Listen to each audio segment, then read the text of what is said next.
Now let's start with the experiment number 4. The problem statement here is, so you have to create a class called customer, wherein you are taking the details as name of the customer and the date of birth. Okay, the date of birth, when you are entering, it should be in this format. That is, first you have to enter the date, then you are going to enter the forward slash, then month, then again a forward slash, then year. In this format it should read the input and it should display the output in this manner. So it has to display first name of the customer which you have read, comma, date. Like this, you have to read the customer's data and you have to display name, comma, date, comma, month, comma, year. In this way you have to display the output. So for that you are going to use here a class called as string tokenizer. String tokenizer, what it will do is, it will tokenize the string, whatever string you have given. For example, now date here, date is a string. It consists of the characters. It may be alphabets or some special characters. So now here I can give the delimiter as a forward slash. So whenever a forward slash comes, till that whatever is encountered, that is one token. After forward slash, till the next forward slash, what is encountered is the second token. So it is just separating the small tokens of the complete string. This is what the string tokenizer is doing. So using this string tokenizer class, we are going to execute this fourth experiment. So again, in the first statement we are going to import the scanner class, and also we are going, since we are using a string tokenizer here, we are going to import the string tokenizer class also. So we are in, as told in the problem statement, we have to create a class of customer. So class customer, in that we are going to read the data, what, name and date. So name and date are the class variables here, and we are going to read the data. So how we are going to read the data is, so to read we are going to use the scanner class. Input here, in the previous programs we had used SC as the input handler here. Now here we are using input. So it can be anything, a valid variable can be used as the object of the scanner class. So here input is the object of the scanner class. Whatever data we want to read, that data will be read using this input object of the scanner class. Next we are reading the input name. See, name is type of string, so we are using only input dot next. If it was an integer, next int would be the function used here. Now in the previous program you have seen sc dot next we would have used there, but since we are declaring input as an object here, so input dot next is stored in name, and input dot next means date is stored the data there. Just here we are doing nothing but only reading the values and storing the data in the name and date class variables. Next we are going to display now. So in this display only, whatever format they have told, in that format only we have to display. So first what we are going to do here is, already we have taken the value of name there, so we should display the name. See here, after name we have to put a comma, then date, then month, then year, is it not? So first here in the display we are going to display the value of name variable.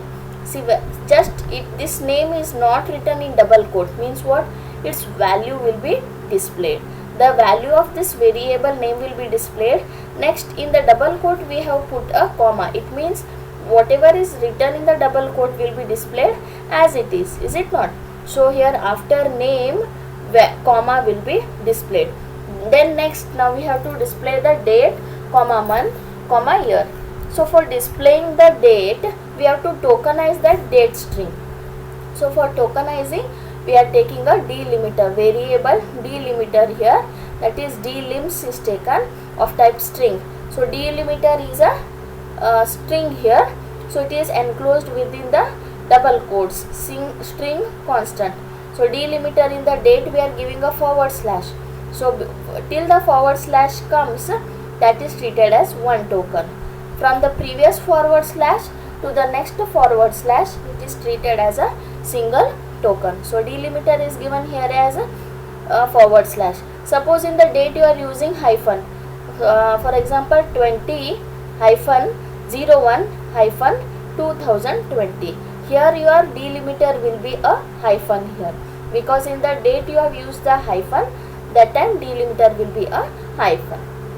Next, string tokenizer is a class whose object we are creating here st, and we are passing the date and the delimiter. Means, so whatever string we want to tokenize, first that we should pass, followed by that we have to pass what is its delimiter. Now here our date is whatever input we have taken, and the delimiter is a forward slash. So next what it will be doing here is st dot has more elements. Has more elements is a function which is present in the string tokenizer class, which will check are there any more elements after the first delimiter. If it is true, if elements are there, then what it will do? It will print the next elements here, st dot next element function. This next element is a function which will print or which will retrieve or which will get the next delimited token. So that will be taken and it will be, value of that will be printed. So like this, one by one, date will be taken, month will be taken, then year will be delimited and it will be printed. This is done in the display function. Next, now you can see here we have used a different type of print statement. So before that, with this we were using system.out.println, but here we are not using println. Since we want to print all the data in the single line, we are just using a print. What does this println do then? Println, what it will do? It will just display the whatever is to be displayed. Automatically it will take the cursor to the next line. Println will take the cursor automatically to the next line, whereas print will not do that. It will print the content and it will remain in the same line. So this is the difference between the print and println statement. Next, in the main function, what we are doing here is we are creating an object of customer class. So system.out.println, enter the customer detail. This message will be printed, and now here in this next line we are creating the object of the customer class using the new operator. Please remember, here customer is not a regular object, it is array of object. You can see here it is array of objects, since we may be having many customers. So for example 30 customers, here maximum 30 customers can accommodate in this customer object array. Okay, next we are taking input handler here, object of the scanner class esc again. So using this esc we are going to read the total number of customers. So enter the number of customers will be displayed on the console. So that value which we are entering will be stored in the variable n. Then starting from the first customer till the nth customer, we are reading the data. Now see here, one more extra statement we have used here. Customer of I is equal to new customer. See, the name of the class is also customer, name of the function is also customer. Then what does it mean? Yes, it is a constructor. Why we are using a constructor? We are using a constructor so that to initialize the variables. Maybe it is the class variables. So here we are not passing anything, so they will be initialized to it default values. So here we are initializing the date and the name, both are of type string. So the default value of a string is a null character. So string date and name both will be initialized to the null character. Then we are calling the read function for each of the customer. When I is equal to 0, 0th customer's details will be read. When I plus plus means when I will become 1, first customer's detail will be read, and so on. Like this, now only we are reading the data in this part of code. Similarly, we have to display now. For display, again we are calling one by one, taking a for loop. This is how we are executing this fourth experiment. Let us execute this in Eclipse now. For that, what we are going to do here, we are going to create a new project. So project, it is a Java project, so click next. Then what is the project name? Since it is the fourth experiment, I am giving 4 as its name. Next, then finish. So now here 4 is created. Just do a right click, go to new, create a class there. What should be the name of the class? The name of the class should be the name of the class in which the main function is there. So in this customer itself, the main function is present. So just I am copying that and I am pasting it for the name of the class. Then finish. Yes, a new class is created here. So now what I am going to do is the same experiment which I have explained, I am copying here. So we will save it and just compile. Before that, let us check if there are any errors. Yes, we are having an error. Let me fix those errors.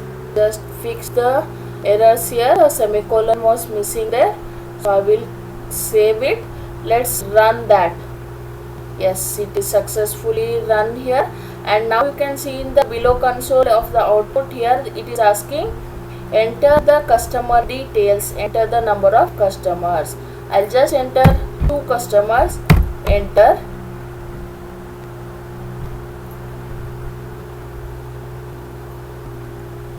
So I will save the file once again and run it.